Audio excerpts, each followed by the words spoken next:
이번 시간에는 문학계 영어 24강의 두 번째 파일입니다. 두 번째 파일 7번부터 할 차례인데요. 여기 나온 소설이 채만식의 태평천하라는 소설이에요. 이 소설을 아주 중요하기 때문에 잠깐 좀 살펴본 다음에 지문 내용 확인하도록 할게요. 태평천하라는 소설은 구한말부터 개화기를 거쳐 일제강점기를 배경으로 하고 있고요. 이 속에 등장하는 중심인물이 바로 윤직원 영감인데 본명이 윤두섭이에요. 직원이라는 것은 돈을 주고 향교에서 산 벼슬 이름이 되겠습니다. 윤직원 영감은요, 현재 72세고 고리대금업자 이기도 하면서 자린고비이면서 친일 지주입니다. 친일파이면서 땅을 아주 많이 가지고 있는 아주 부자죠. 근데 이 윤직원 영감은 어떤 역사가 있냐, 아버지 윤용규는 개화기 때 살았던 인물인데요. 원래 윤용규라는 아버지는요, 굉장히 노름을 좋아하고 별 볼 일 없는 사람이었는데 어느 날 갑자기 20전이라는 큰 돈을 가져와서 그날부터 아주 착실하게 돈을 모으고요. 땅을 사서 고리대금업을 하게 됩니다. 그러던 어느 날 화적대의 습격을 보고 관가에 가서 화적대를 밀고 합니다. 그런데 오히려 그 관가에서는 윤용규 너가 화적대와 한패가 아니냐. 여기서 화적대는 뭐냐면 의병을 말하는데 당시 우리 민족의 입장에서 보면 이 의병은 선한 인물이잖아요. 그죠? 이 나라를 지키기 위해서. 그런데 이 일본 경찰서에 가서 이르는 아주 이기적인 인물이 되는 거죠. 그래서 일렀는데 오히려 윤용규가 감옥에 갇히게 되고요. 그래서 가까스로 뇌물을 주고 풀려납니다. 그런데 화적대가 또 왔어요. 그렇죠? 화적대를 밀고 했으니 화적대가 또 와서 다툼을 벌이다가 또 돈을 달라고 요구합니다. 이때 윤용규가 돈을 주지 않고 버티다가 결국은 죽음에 이르게 됩니다. 이 죽음을 본 윤직원 영감이 나만 빼고 다 망해라 라고 이야기를 하고요. 그 이후에 윤직원 영감이 착실이라는 말을 쓰면 안 되겠네요. 고리대금과 지주를 통해서 돈을 아주 크게 불린 상황에서요, 서울로 이사를 오게 돼요. 이 윤직원 영감의 나이는 현재 72세인데요. 부인은 일찍 죽었고요. 서자, 둘째 부인에게서 윤태식이라는 아이를 얻었는데 현재 15세이고요. 그 다음에 딸이 있었어요. 이 딸은 부자가 아니고 아주 가난한 양반집에 시집 보냈는데 남편이 일찍 죽어서 집에 와 있고요. 그 다음에 아들이 있습니다. 이 큰아들은 윤창식인데 이제 굉장히 방탕한 생활을 해요. 그리고 부인 부씨가 있고요. 옥하라는 이 첩을 두고 있습니다. 그래서 굉장히 방탕한 생활을 하고, 교사로 있을 때 현재 이제 고등학교 교사인데 제자와도 바람을 피우는 비윤리적이고 아주 마음도 약한 인물입니다. 그리고 이런 윤창식에게는 아들 둘이 있었습니다. 큰 아들 윤종수는 부인 박씨가 있죠. 결혼을 한 상태인데 고향에 내려가 있어요. 왜냐하면 군수를 하겠다는 할아버지의 욕심 때문이죠. 이 할아버지는 돈은 매우 많으나 명예가 없죠. 그래서 족보를 돈으로 사고요. 직원이라는 벼슬도 샀죠. 그 다음에 자식들을 양반과 혼인시키면서 신분 상승을 하려 하고요. 마지막으로 이 손자들을 통해서 양반을 배출하여서 뭔가 이제 권위를 가지려고 하는데 그것을 이용해서 그런 하나의 방편으로 윤종수를 군수를 시키려고 해요. 고향에서. 그런데 사실 이 윤종수는요, 군수가 되기 위해서 로비를 하겠다는 명목으로 자주 할아버지에게 와서 돈을 뜯어가곤 해요. 그에게는 부인이 있었는데 양반집 딸이겠죠. 그러나 별로 사이가 좋진 않고요. 이 둘에게는 윤경손이라는 15세 된 아들이 있습니다. 그리고 이 박씨 부인에게 윤두섭이 집안의 정권을 물려줍니다. 손주 며느리한테. 왜냐하면 아들 며느리 고씨가 있는데 이 고씨는 윤두섭이 싫어하게 돼요. 그래서 이 박씨가 집안의 정권을 가지고 있죠. 그리고 윤창식의 둘째 아들, 즉 윤두섭의 손자인 윤종학이 있었는데 이 윤종학만이 작가가 바라볼 때 유일하게 긍정적인 인물이고요. 나머지는 다 부정적인 인물입니다. 윤종학은 현재 경찰서장이 되기 위해서 일본 동경 법대에서 유학 중인데요.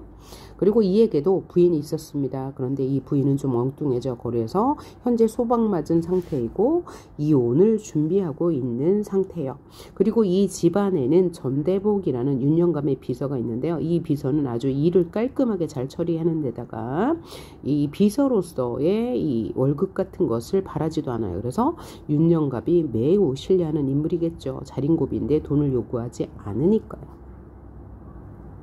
자, 그러던 어느 날, 자, 윤창식이 방탕한 생활을 하고 있죠. 그래서 마작, 노름을 하고 있는데 어떤 사람이 전보를 전해줍니다. 그래서 그날은 대충 구겨서 넣고 다음날 보니 그 전보의 내용이 뭐였냐면 이 전보를 가지고 윤두섭을 찾아옵니다. 그날 저녁에 모은 가족이 모여서 식사를 하고 있는데 이때도 윤직원 영감은 윤종학을 지켜 세우고 있었어요. 그런데 아들이 이 윤창식이 윤직원을 찾아와서 윤종학의 소식을 전하는데 그 전부의 소식입니다. 그 소식은 뭐냐면 윤종학이 사회주의 활동을 해서 이제 경무소에 갇혀 있다는 이야기를 해요. 그러자 윤직원 영감은 뭐라고 말하냐면 이 태평천하에 무엇이 아쉬워서 사회주의 운동을 하냐고 안타까워하는데 여기서 윤직원 영감은 이 손주가 경무소에 갇혀서 안타까운 게 아니라 이 손주가 경찰서장이 되지 못하는 것에서 더 안타까워하죠. 더군다나 이 일제강점기를 태평천하라고 말하는 이유가 뭐겠어요? 자신의 재산을 지켜주기 때문이죠. 이 윤직원 영감은 아버지가 화적 때 죽임을 당했잖아요. 그런 것을 보고 이런 생각을 하게 된 거죠. 태평천하라는 제목이죠. 그래서 반어적인 수법이 쓰인 거라고 할 수 있겠죠. 반어법이에요. 그러면서 서술자는 또 논평하기를 망진자는 호얀이라 라는 말을 하는데 그 말이 중요해요. 자, 망진자는 뭐냐면 진시황을 말합니다. 진시황이 망한 이유는 10여 년 만에 진시황제, 그러니까 진나라가 망한 이유는 그의 아들 호야 때문이었거든요. 그래서 이 윤직원 영감집도 그의 손주인 윤종학 때문에 망할 것이다 라는 복선을 알려주는 부분이죠. 이 소설은요 굉장히 중요해요. 자, 그러면 이 소설의 특징을 한번 보도록 하겠습니다. 첫째, 경어체를 사용해요. 경어체를 사용한다는 것은 존댓말을 사용한다는 건데 뭐뭐 한다 라고 끝내지 않고 뭐뭐 한다요, 뭐뭐 해요 라는 경어체를 사용해서 독자와 거리감을 좁히는 효과를 얻을 수 있고요. 그 다음에 이 비판적인 인물 윤직원 영감, 또 이 아들 윤창식, 그 다음에 윤종수를 효과적으로 비판하기 위해서, 즉 풍자하고 조롱하기 위해서 이런 경어체를 사용하죠. 그 다음에 판소리 사설체로 편집자의 개입, 서술자의 논평이 아주 많이 나타나요. 망진자는 호얀이라 뭐뭐 했다요 이런 식으로 해서 효과적으로 대상을 풍자하는 효과를 누릴 수 있고요. 또 이 윤직원의 영감이나 윤직원의 아버지 윤용규의 모습을 동물에 비유하거든요. 그런 이유는 뭘까요? 우스꽝스럽게 이 인물들의 외양을 묘사해서 동물에 비유해서 그 인물을 희화화하면서 대상을 풍자하기 위해서 이런 기법을 사용했겠죠. 그래서 이 소설은 인물과 사회와의 갈등이 나왔다고 볼 수 있죠. 일제강점기인데 이 인물은 이 사회적인 일에는 전혀 관심이 없고 자신의 개인사만 돌보는, 그죠? 인물과 사회의 갈등, 그 다음에 가족 간의 갈등이 아주 많이 나타나죠. 콩가루 집안이잖아요. 자, 여기서 콩가루 집안이라는 이야기를 제가 하지 않았는데 윤직원 영감에게는 6번째 애인이 있습니다. 기생춘심인데요. 15살이에요. 그런데 이 춘심이가요, 누구? 윤종수의 아들인 15살 이 아이와 바람이 나게 돼요. 눈이 맞아요. 그리고 또 윤창식의 애첩, 기생이는 옥화가 있잖아요. 그런데 이 옥화를 누가 어디에서 만났냐면 윤창식의 아들 윤종수가 기생집에 갔다가, 그러니까 술집에 갔다가 만나게 돼요. 이런 이 가족의 몰락, 세대 간의 갈등, 이런 것들을 비판하는 소설이 되는 거죠. 그리고 방언과 비속어가 아주 자주 사용돼요. 그래서 이 사실성, 현장감을 높이는 효과를 거두고요. 반어, 태평천하라는 게 반어죠. 그 다음에 비유, 동물에 비유하고요. 과장을 통해서 인물을 굉장히 우스꽝스럽게 표현하는 희화와 기법이 쓰였어요. 그래서 이 소설의 주제는 세대 간의 갈등, 가족 간의 붕괴를 보여주는 것과 동시에 여기 반사회적인 이 윤직원을 비롯한 이런 등장인물들을 효과적으로 풍자하고 있고, 이를 통해서 바람직한 인간상, 현실적인 대응 방식이 어때야 하는지를 효과적으로 보여주는 소설이라고 할 수 있습니다. 자, 그럼 이제 우리 지문에 나타난 부분을 한번 보도록 합시다. 자, 볼게요. 오죽이나 좋은 세상이요. 오죽이나 윤직원 영감은 팔을 부르거든 주먹으로 땅바닥을 딱 치면서 성난 황소가 영각을 하듯 고함쳤다. 황소에 비유했잖아. 인물을 희화하기 위해서요. 자, 그럼 어떤 상황입니까? 한번 봅시다. 화적패가 있다더냐. 자기 아버지는 화적패에 의해 죽었죠. 불황당 같은 수령들이 있더냐. 그 수령에 의해서 돈을 빼앗겼죠. 재산이 있대야 도적놈의 꽃이요. 목숨은 파리 목숨 같던 말세년. 아버지가 죽을 당시 다 지나가고, 자 보아라. 거리에 선 순사, 일제강점기의 경찰을 순사라고 하죠. 골골마다 마을마다 공명한 정살. 자, 그러니까 이 사람은 반사회적인 인물인 거예요. 일제강점기를 아주 이렇게 태평천하로 본 거죠. 오죽이나 좋은 세상이, 즉 일제강점기를 좋은 세상 태평천하라고 본 거죠. 남은 수십만 병, 동병을 하여서 우리 조선은 보호하여 준다. 누가? 일제가. 그죠? 오죽이나 고마운 세상이요? 반어법이죠. 죗갓 지니고 앉아서 편안하게 살 세상, 이걸 태평천하라고 하는 것이요. 태평천하. 그런디 이런 태평천하에 태어난 부자놈의 자식, 누굴 말하는 거야? 아까 손자 종학이 사회주의 운동으로 경무소에 끌려갔다는 소식을 듣고 이렇게 분개하는 장면이죠. 더군다나 왜 지가 땅덩어리고 편안하게 살 것이지, 땅땅거리고 어찌 지가 세상 망쳐놓을 불황당패에 참석을 했단 말이에요. 그러니까 이 사회주의 운동은 이때 일제강점기 때는 독립운동이라고 했죠. 그런데 참여했다고 지금 개탄하는 장면이네요. 땅바닥을 치면서 벌떡 일어섭니다. 이제 경어체 사용하죠. 대상을 효과적으로 비판하기 위해서, 풍자하기 위해서. 그 몸집이 어떻게도 요란하고 괄괄한지 풍치가 굉장히 커요. 자, 방금 발광이 되는가 싶습니다. 아닌 게 아니라 모여선 가권들은, 식구들은 방바닥 치는 소리에도 놀랐지만 이 어른이 혹시 상성, 즉 미치지나 않았는가 하는 의구의 눈빛이 나타남을 가리지 못합니다. 자, 이 소설의 첫 부분은 어느 부분으로 하냐면 이 윤직원 영감이 극장 구경을 하고 나서 돌아올 때 이 리어커 군한테 그 삭슬 깎는 장면으로부터 시작해요. 굉장히 이제 구두쇠죠. 등치가 굉장히 큼에도 불구하고 삭슬 깎는 장면, 그런 데서 다 인물의 부정적인 면을 풍자하는 그런 요소가 곳곳에 있습니다. 착착 깎아 죽일 놈, 이 손자를 욕하는 거죠. 종학이. 그놈을 내가 핀지어서 100년 진역을 살리라고 할 걸. 100년 진역을 살리라고 할 걸. 진역은 뭐냐면 감옥살이 시킨다는 얘기죠. 오냐, 그놈은 삼천석거리는 직분하여 주려고 하였더니, 삼천석, 자신이 가진 재산이 이렇게 많은데 다 주려고 했더니, 오냐, 그놈 삼천석거리를 톡톡 팔아서 경찰서에다가 사회주의 하는 놈 잡아 가두라고 줄걸 이라고 말하고 있어요. 그러니까 이 화자가 아니고 윤직원 영감은 손자의 아니보다 뭐가 더 화가 나는 거예요. 손자의 아니는 전혀 관심이 없고, 내 재산을 지켜줄 이 경찰서장이 되지 못하는 것에 대해서 분개하고 있는 거예요. 자, 마지막에 죽을 놈 소리는 차라리 울음소리에 가깝습니다. 이게 바로 서술자의 개입이죠. 편집자적 논평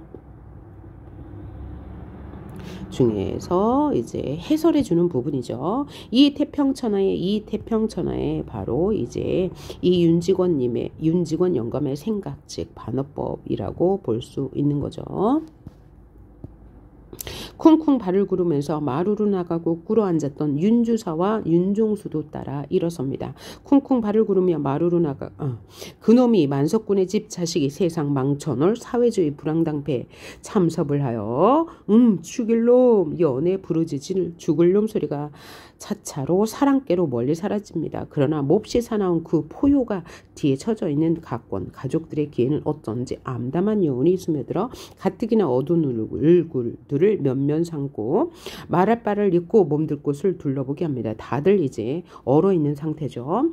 마치 장수의 죽음을 만난 군졸들처럼 이제 어안이 벙벙한 상태로 있는 상황. 그래서 이 부분은 굉장히 시험에 많이 나와 있는 부분이에요. 종학이 사회주의 운동을 해서 경무소에 잡혀간다는 소식을 듣고 윤직원 영감이 붕괴하는 장면이었습니다. 자, 그럼 문제를 풀어보도록 할게요. 7번 서술자의 직접적 개입이 나타났습니다. 뭐라고 나타났어요? 서술자가 작중인물과 사건에 대해 자신의 생각을 독자들에게 이야기하고 있어요. 어느 부분에 있나요? 바로 여기 있네요. 마지막에 죽일 놈 소리는 차라리 울음소리에 가깝습니다. 라는 부분에 서술자의 생각이 드러났네요.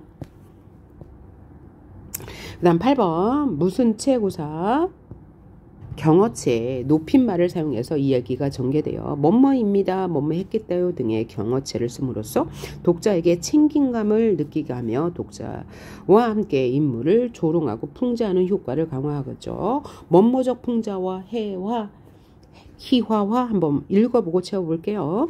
윤직원 영감을 우스꽝스런 존재로 희화화 우습게 표현하고 있다.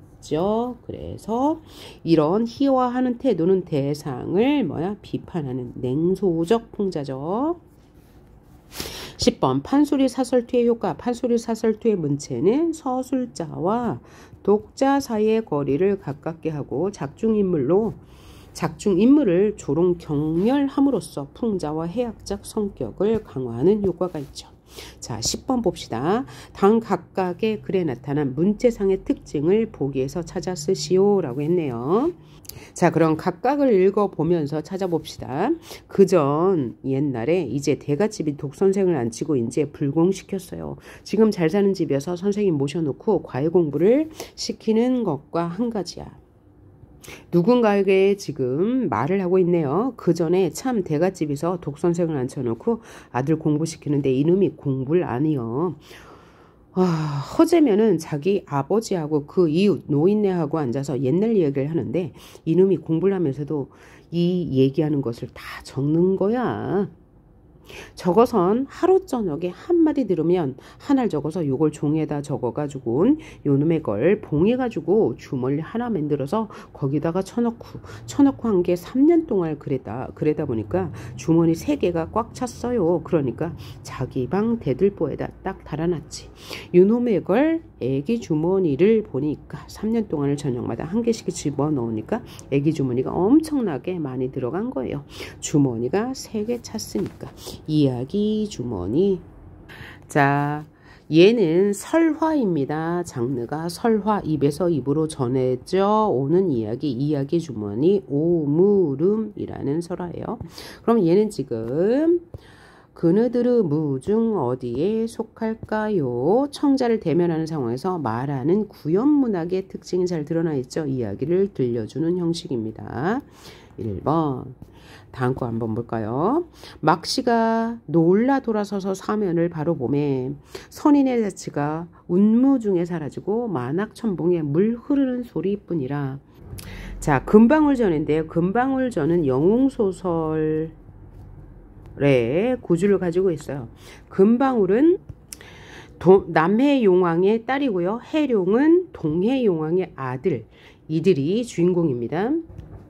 자, 이들은요, 동해용왕의 아들 해룡과 남해용왕의 딸 금방울이 온갖 시련을 듣고 혼인하면서 전생의 인연을 되찾는다는 내용을 담고 있어요.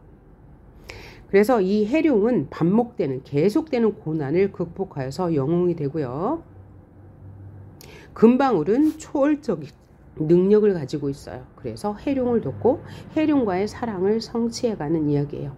그래서 이 여주인공 금방울의 적극성을 보여주는 당대 여성의 독자적인 의식과 관련이 있다고 할 수 있겠죠. 그래서 현실계와 비현실계가 교차하고 고난과 행복이 교차하면서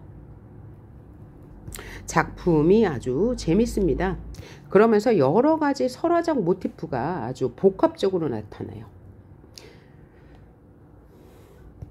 자, 이들 둘은 부부의 운명을 타고났는데 결혼식을 마치고 돌아가다가 괴물에게 쫓길 위기에 처하게 돼요. 그래서 남의 용왕의 딸 금방울은 어린 신랑을 지키면서 싸우다가 결국 죽고 말아요. 그리고 동해 용왕의 아들 해룡은 산속에서 조용히 살던 장원 부부의 도움을 받아 가까스로 피신했습니다. 장원 부인의 몸으로 들어가 아들 해룡으로 거듭난 거죠. 한편 남편을 구하고 목숨을 잃은 남해 용왕의 딸은 신선의 도움을 받아서 과부 막씨의 몸에 깃들었어요. 과부 막씨는 남편 대신 시어머니가 세상을 떠날 때까지 정성으로 섬기던 아주 착한 사람이었어요. 그래서 신선들이 남해 용왕의 땅을 막씨로 이제 보낸 거죠. 그래서 10개월 후 막씨는 금빛으로 빛나는 바로 방울 모습으로 딸을 낳았어요. 그러니까 막씨가 방울을 낳은 거죠. 그것이 바로 금방울이에요. 처음에는 막씨도 자신의 몸에서 태어난 이 금빛 방울을 귀하게 여겼는데요. 강물에 던져봐도 아궁이에 던져봐도 상처가 나기는커녕 더욱 빛나고 향기가 진해지는 이 아이를 받아들여요. 그래서 신선들은 곧 방울이에게 귀한 신통력을 선물해 주었어요. 그래서 금방울 린 작품의 마지막에 모든 고난을 극복한 후 아름다운 여성의 모습으로 바뀌게 되는데요. 중간의 여정이 굉장히 많습니다.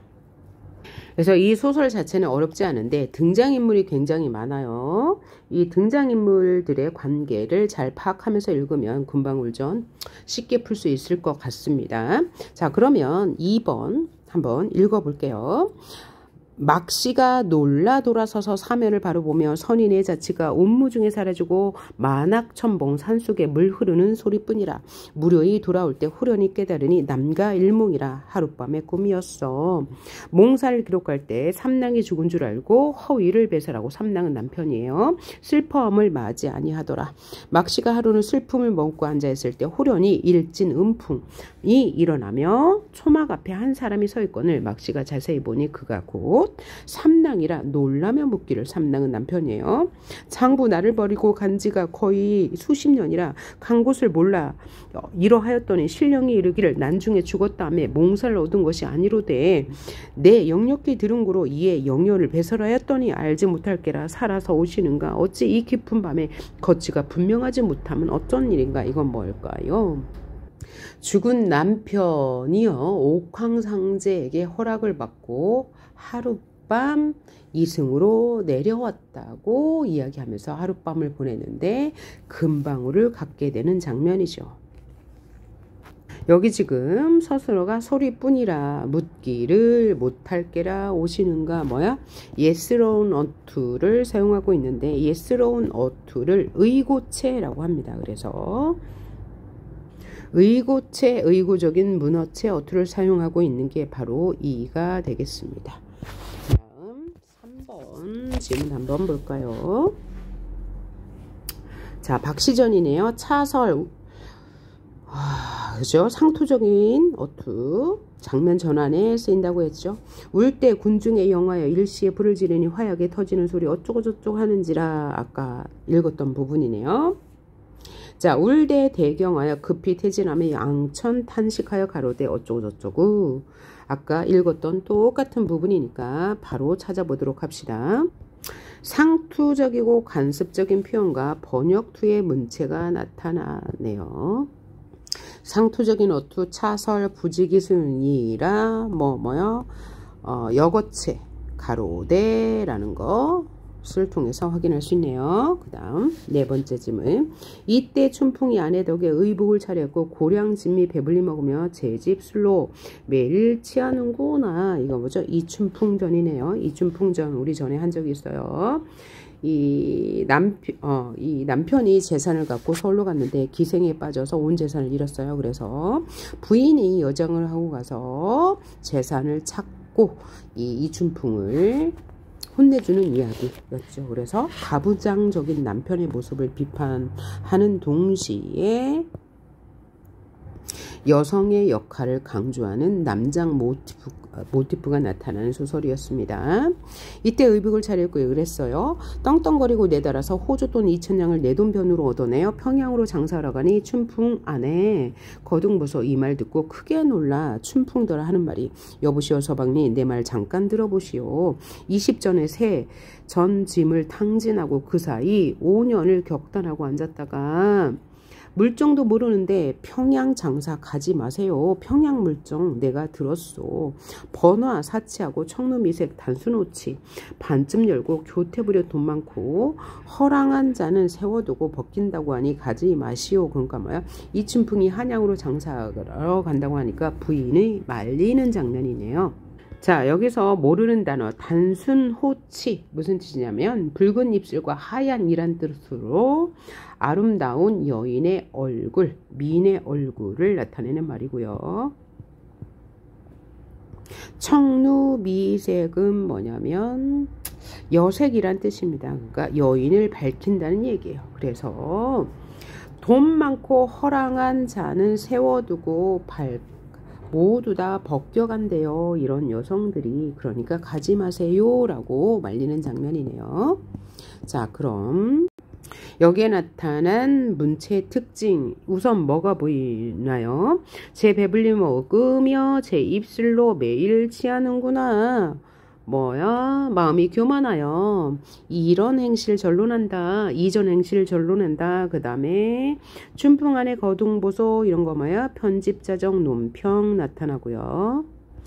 난다 현재형 어미 사용됐네요. 그러면 바로 고를 수가 있겠네요.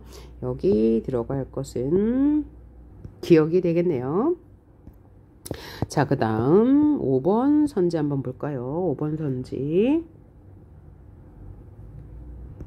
지척에 있사오도 한 번 연신 못하옵고 장 일갓 잡고만 지내어 사오며 사랑의 셔는 거기 사랑의 천자 오셔 정의 도타 오시고 형제나 다름 없사 오신 고로 자연댁 성식을 이기 듣사와 지내사오며 요사이 일기 대담 부조하운데 기운 평안하오시고 악인에도 잘 있삼나니까 형님 간절히 오며 이곳은 아이들하고 장 골몰이 지내오며 요사이는 저기 틈 입사오나 긴긴 밤에 책이나 보고자 하는데 내온이라 하는 책은 옳은 행실에 있사오니 보아 저 신기한 것 입사오며 진대방전이라 하옵는 책은 대명 슈조하온 말이 너무 호분만 하옵고 별로 신기한 책 얻어 볼 수 없사오니 대개 무슨 책이 있었거든.